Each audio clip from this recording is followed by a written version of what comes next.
আগবেলা যেতিয়া আমি ভোট চুট দি ভোট কেন্দ্ৰৰ পৰা যেতিয়া ওলাই আহিল, আমি ইয়াতে প্ৰায় আমাৰ লগৰকেইটাৰ লগত একেলগে বহি আছো তাতে বোলো।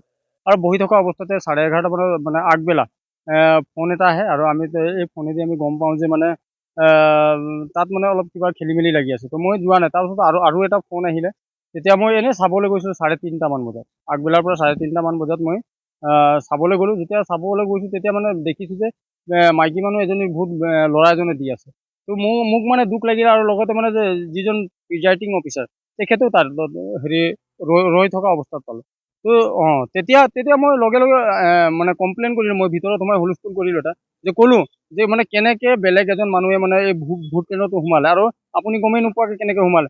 গোটেই বস্তুটো আপোনাৰ মানে আণ্ডাৰত আছে। তেতিয়াও যদি এইটো মানে এনে পৰিৱেশ হয়, বা কোনোবা যদি মানে বেলেগৰ ভোট মানে বা মানে বোৱাৰী মানুহ হয়, কিন্তু বোৱাৰী মানুহ ভোট যদি বেলেগ পুৰুষ এজনে মাৰি দিয়ে, ইয়াতকৈ আৰু দুখৰ আৰু লাজৰ বিষয় আমাৰ কাৰণে একো হ'ব নোৱাৰে। কাৰণ আপোনালোকে নিশ্চয় জানে ভোটটো হ'ল আমাৰ নিজৰ অধিকাৰ, আৰু আমি ভোট এইটো কাৰণে মানে ভোট দিন হিচাপে আমি সাব্যস্ত কৰোঁ, কাৰণ আমি যাতে নিকা আৰু স্বচ্ছ আমি যাতে আমাৰ পঞ্চায়তটোক গঢ় দিব পাৰিম। কিন্তু আমি দেখিবলৈ পাইছোঁ যে ইয়াত মানে দুৰ্নীতি বা বেলেগৰ ভোট বেলেগে দি আছে। গতিকে আমি আদিবাসী ছাত্ৰ সন্থাৰ লগতে হাতীপতি ৰাইজ হৈ আমি দাবী জনাব বিচাৰোঁ যে ৰিপুলিং হ'ব লাগে। 9 নং ৱাৰ্ড 619 কেন্দ্ৰ নম্বৰ। ইয়াত প্ৰায় 652 মান হ'ব নেকি।